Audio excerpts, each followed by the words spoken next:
Good morning, Sadhguru. Thank you for taking time to talk to me.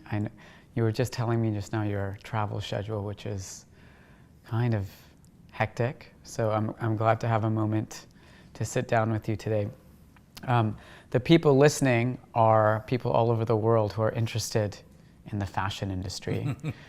The people watching might also not know everything about you, but I never intended, but people are thinking I just design my own clothes and now people are saying it's a big fashion statement. So it could be. I mean, it is beautiful. Just by natural choice.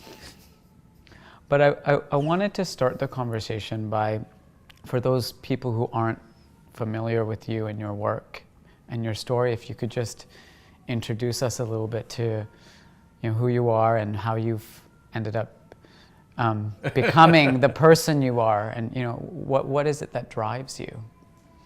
Oh, I'm not driven by anything. Okay. I'm self-driven, not driven by anything. Not used to talking about myself because I never thought there's nothing much to say.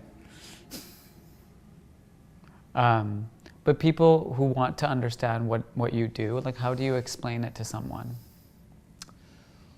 Well, there are many areas of work. So people are always trying to define themselves by what they do. Right. This is what I'm trying to change in the world. What you do should not define who you are. Who you are should define what you do. Right. So, who I am is really nothing, so I do whatever is needed. Right. So that got me involved in variety of things. Mm-hmm. One thing is fundamental human well-being. So systems for human well-being, which we developed, come under the brand of inner engineering. Then ecological needs are there, so we started what is called as Project Green Hands.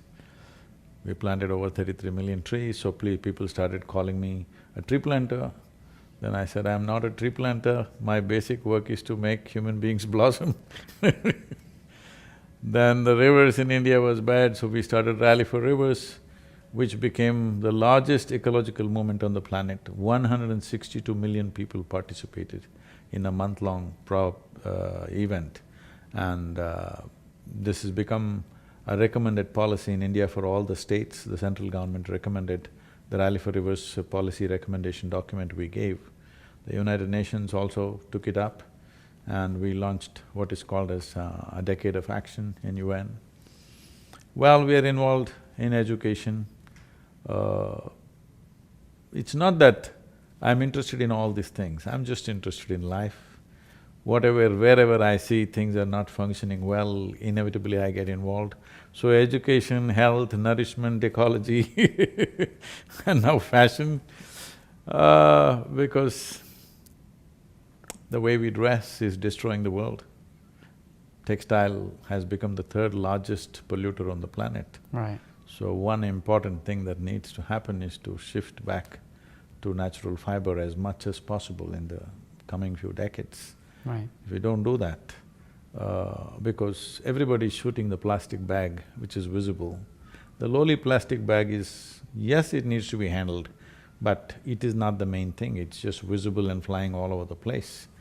But textile or polyfiber is one of the biggest polluters when it comes to plastic pollution, it's the largest one actually. Mm-hmm. But it goes unaddressed because it is all microfiber. It's in your body, it's in the food that we eat, it's in the water that we drink, it's everywhere. So shifting back to natural fiber as much as possible is an important thing, and this is also… this will also handle variety of other aspects for nations which grow natural fiber and have the capacity and the talent to produce yarn and then to weave it in many different ways, which is a skill that human beings developed for over thousands of years. It took millennia to develop these skills, but we're just killing it just in 1 or 2 generations, simply because we got machine-made cloth and we got synthetic fiber. So, overall well-being of the human being involves clothing also, so here I am. Right. And it's New York Fashion Week. It might not be evident from where we are right now, but what is your goal with the event that you're holding this week in New York with all of these designers? We have brought in about 120 distinct weaves from India. So we want to expose this material to the designers here and to those who consume fashion products. The important thing is to move them towards natural fiber, that is a basic element, both for health and ecological purposes. There's substantial studies which show that wearing synthetic fiber causes immense damage to the system and could be the source of various diseases that we are suffering, unexplained levels of cancer, many things. Some people say it is still not very well established, but definitely it has impact. They're saying almost there is not a single American citizen who doesn't have a certain amount of plastic in their bodies. This may be so everywhere, probably only Americans have been studied, they've been put under the microscope. They say on an average 28 grams of plastic could be in a American citizen's body, both from food consumption and textiles that they use. Especially for children, the level of skin allergies and other things you're finding is mainly because of the type of clothing they're using. And once you use synthetic clothing, it is very flammable. So to make it not so flammable, they're using other kinds of chemicals which are carcinogenic, there's no question about that. So these things need to be reversed now, because as it is estimated we are, on an average, every human being on the planet has 5 times more clothing than what our grandparents had. That number even sounds low to me. That's among your clients. Yeah, I mean, when I see people's closets on now, an average, yeah. I'm saying. Yeah. But by 2025, they said that's going to double, that means we'll have 10 times more.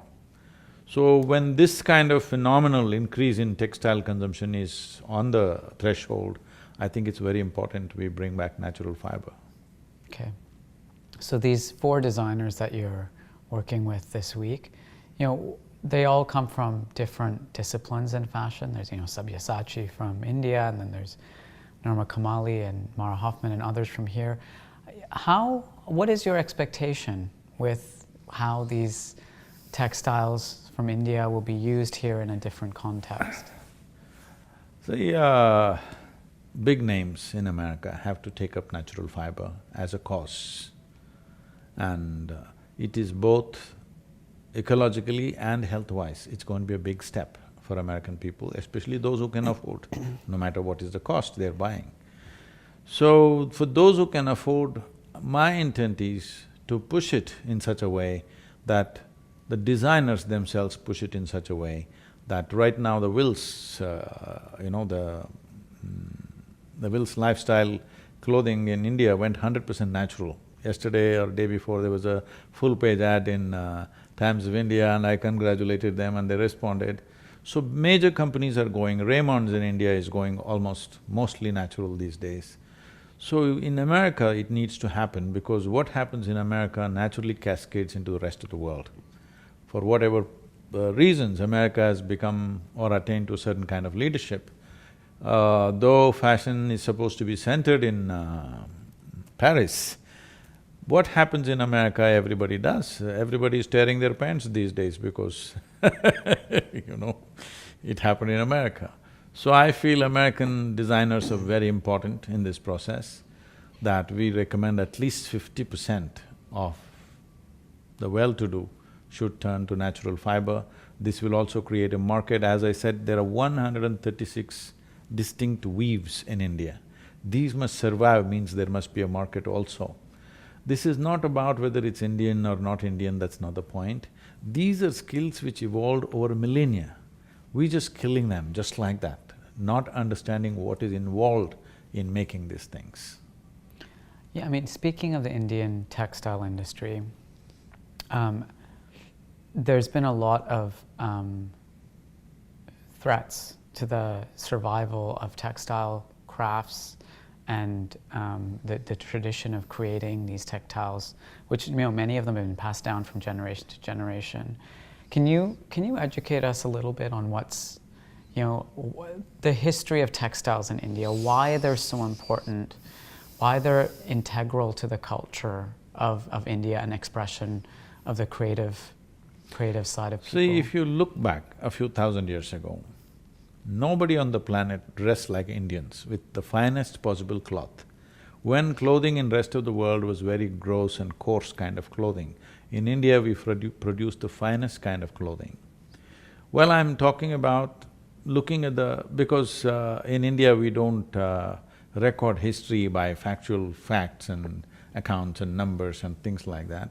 But if you look at the stories, if you go back to a story like Mahabharata, almost 6,000 years ago, they're talking about pitambar, a silk cloth which is very fine and which has certain, in terms of its color and its vibrance, it's of a certain kind. 6,000 years ago, they were wearing those kind of clothes.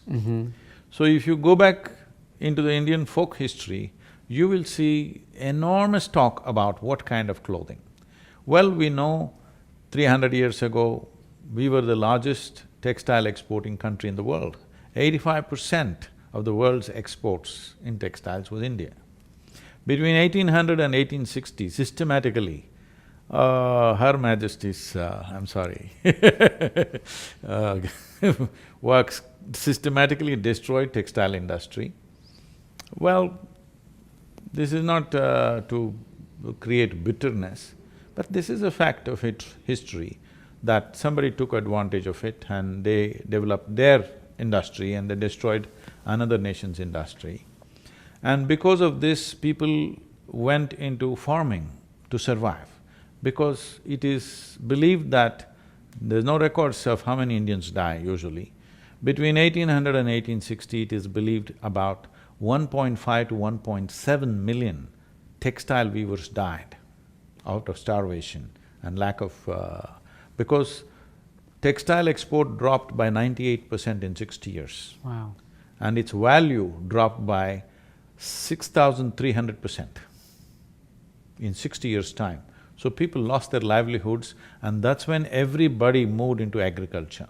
When the British left in 1947, over 90% of Indians were in agriculture. Not all of them are farmers, most of them were weavers and related industry who all went into farming just to survive, to scratch the earth and have something to eat. Subsistence farming became a big part of Indian survival. It is only now they're again moving out into various other activities. And even today, in the last 10 years, over 300,000 farmers have committed suicide because they're all growing only food from their old practice of growing food for their own survival. Our intent is at least 30% of the farmers or farmland should go into natural fiber. Back into textiles. Yes, because they're only growing perishable items and there is no market system where perishable items will be preserved and he will get the right kind of price. If he has a bad crop, he has a bad crop and he dies out of that. If he has a good crop, the prices will crash in the market and he'll die out of that. This is the way the economy is going all the time. Sure. So shifting a percentage of land into natural fiber will be a big step in that direction. Even today, over 4 million families are involved in textiles. Out of these 136 weaves that I'm talking about, nearly 67 of them are almost extinct. Yes. Just one family, one old man keeping it alive. His children have already become software engineers they are somewhere else in the world. Yeah. And just this one more person dies in the next 10–15 years' time, that form of weaving will just die. How distinct it is means, there is a place, this is… because you're a fashion person, you must visit these places, they're unique.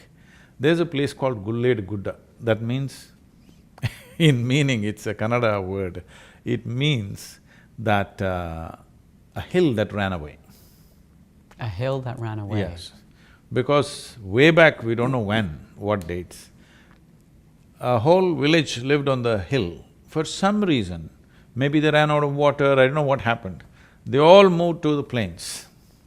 So in that one village, they have a distinct way of making only blouse pieces, the Indian sari blouse. Of course. They make only that particular thing, it is made only in that particular village in the entire country. Wow. It is… that blouse piece only they make. They can't make it any longer. They are trained only to do that. And that has a market in a certain sort of people. But all these things are disappearing because no designer to tell them, okay, you can make some other kind of… the same weave, you can make it into a dress material or you can make it into something else, because the number of people wearing saris has dropped dramatically in the last 10 years. It's almost disappearing, except in southern India, in the north you hardly see anybody in saris. So, the market is disappearing and naturally the talent will disappear. These are things that we must be proud of, because how many ways human beings learn to do things with their hands is incredible. Right. So what will it take, Sadhguru, to get, this 30% target that you've set, to shift people back into the natural creation? A live market, a demanding live market. Okay, tell me more about that.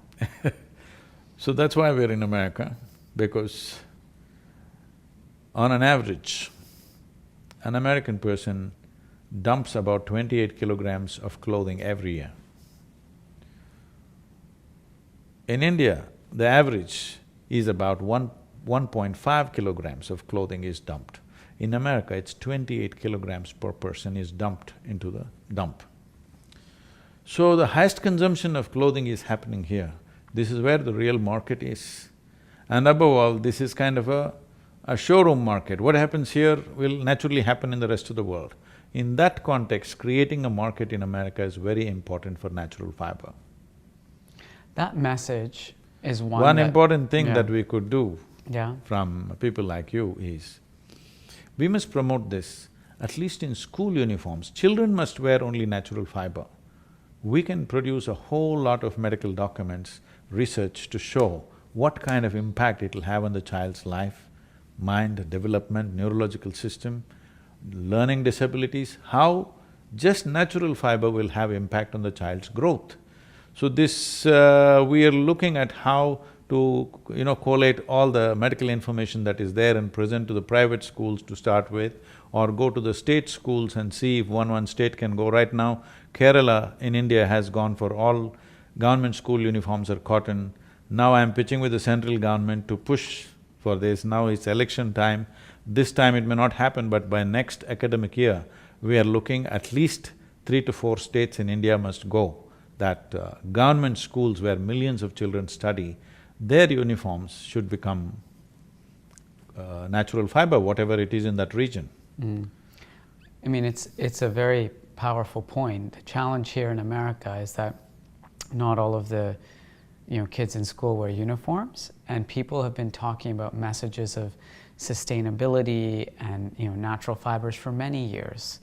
And there still seems to be some blockers getting in the way of getting that to register in the minds of the people when they make a purchasing decision. Schools can make this decision because every human being may not make the decision. If a school makes a decision, children must all come with natural fiber, whatever they choose, cotton, silk, linen, whatever they want, jute or whatever. Right. So if they make the decision whether they're wearing a fixed uniform or whatever they wear, the most important thing is, we must move away from this sense of clothing must be all starched like a knife and, must be pointing this way, we are not in some army or something. It's all right to wear something little crumply, Actually, the most affluent people are wearing very crumply and torn clothes again. This is true. The other interesting connection to Indian textiles happens to be a timely one, because this is the 150th anniversary of the birth of Gandhi. That is why we call this Fashion for Peace. Okay, so tell me I'm part about of the that. 20-member committee chaired by the Prime Minister for this. So as a part of this, we are doing 3 major focus of activity. One thing is, we are doing big movements with the farmers. So, we are setting up large-scale farmer producer organizations, bringing scale to India's farming. India's farming, the biggest problem is lack of scale, because the average land ownership is 1 hectare, which is 2.25 acres. With that scale, the investment that goes into it is no way he's going to make it. So the important thing is integration, not of land, but of input in terms of irrigation and marketing. These two things we want to integrate through what is called as a farmer-producer organizations, for which work is going on. We're setting up a few model villages, and this work is going on because that was very dear to Mahatma Gandhi, the village life that should be sustainable and economically dignified for the rural population. The next thing is textile, because when you think of Mahatma Gandhi, you're always thinking of a spinning wheel, charaka it's called.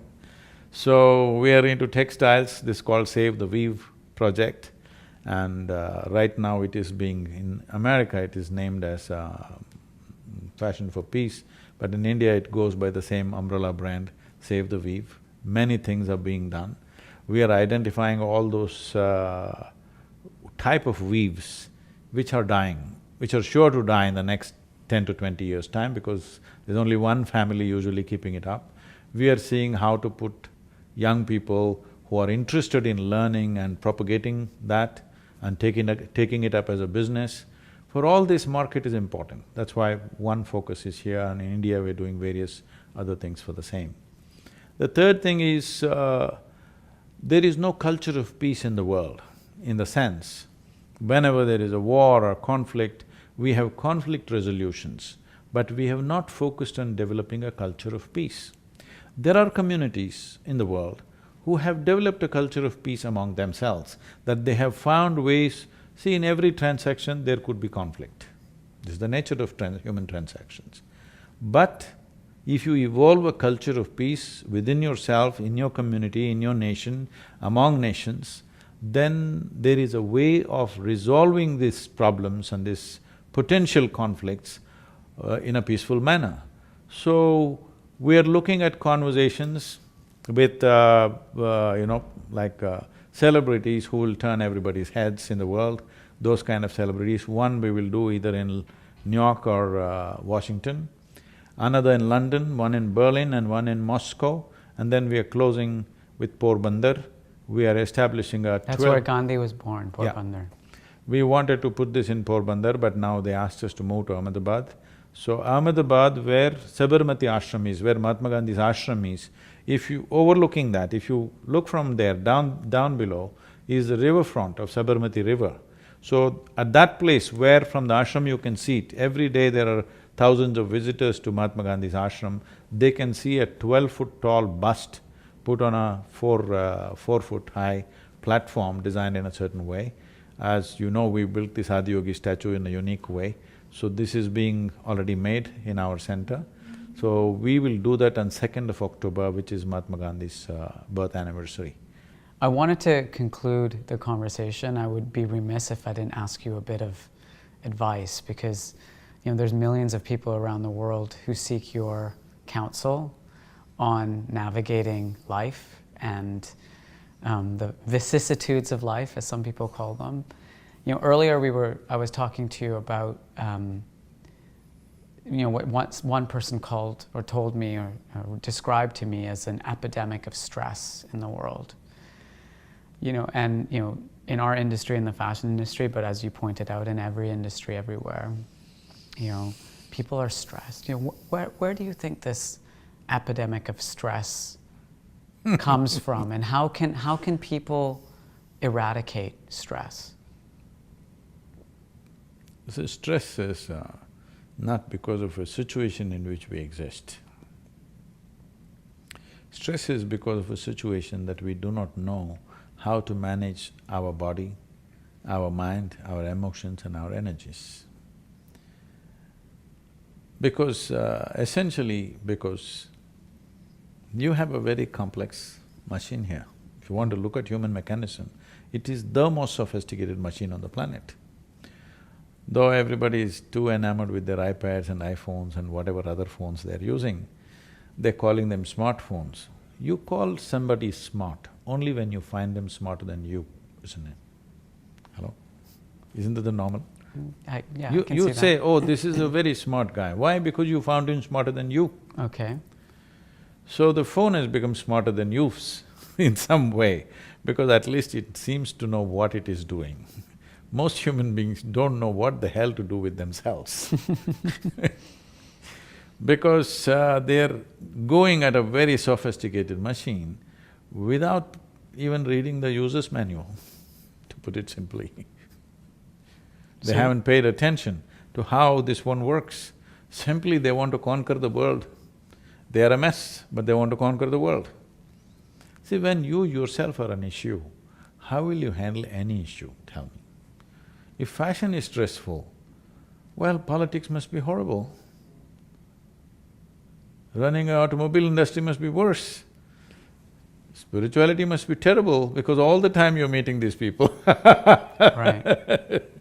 The problem is only you don't know how to manage yourself, isn't it? So this inability to manage yourself has come because we want to manage everything except ourselves. Before you touch something, you must be in a good condition, isn't it? If you're really interested, before I touch you, I must be clean, isn't it? Yeah. People, if they're handling their little infants or something, they wash their hands clean and everything and handle. Why?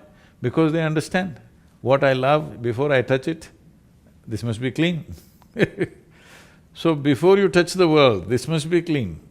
Now when you are in a stressful condition, you are saying, because of a certain industry or a job or whatever, somebody comes to me, he's heading a multinational company, a global leader, he's in a terrible condition. He comes and says, Sadhguru, I can't take this anymore, the kind of pressure they're putting on me, it's just killing me. I look at him and say, may you be fired. He says, Sadhguru, what are you doing? I said, hey, you're suffering your job so much. If you get fired, at least you can walk the beach. Yeah. And I'm sure somebody else is ready to take this damn job. I'm sure 100 people are waiting to take your job. A lot of people would kill to have his job, I know but you're suffering it so much. Why for you? Either you fix yourself or you get out of that place, isn't it? Tell me, what is it that is not stressful for human beings? If they're poor, they suffer they're stressed about their poverty. If they become rich, they're stressed about the taxes. They're not educated, they're stressed. Ask the children to go to school, how much stress? Not married, they're stressed, get them married. Also stressed. So, if you're out of your business, if you're out of your family, if you're out of all activity, will you live joyfully and fantastic? No, if you're alone, you'll be stressed to the core, isn't it? So the problem is not with your activity, the problem is the fundamental mechanism has not even been something so complex, no attention has been paid. So entire process of inner engineering is just this, that you understand how this mechanism works. Once you know how it works, you know how to deal with it. Your body, your mind. See, people are 50, 60 years of age, they've still not figured how to handle their thought and emotion. When are they going to do it? Do they have a millennial lifespan? I don't know. By the time you're 15, 16, at least you should have figured it out. But at 60, you still don't know how to handle your thought and emotion. When will you figure it? Right. You know, you once said, life around you will never happen the way you want it, and it should not. What did you mean by that? Because if everything happens your way, where do I go? I'm glad it's not happening your way. Right. Little bit your way, little bit my way, little bit somebody else's way. This is how the world should happen. If it happens all your way, or even if you want it all your way, you're a tyrant. It'll never happen though, fortunately. Even for the worst tyrants, it did not happen, isn't it? Right. Fortunately. Fortunately. Well, thank you very much for taking time to chat with me. That was very illuminating. There was a lot to learn about, you know, the textile industry and sustainability, and also a bit of advice to help manage ourselves. You must develop the market for natural fibers. This is not just about fashion, this is going to make millions of people's lives.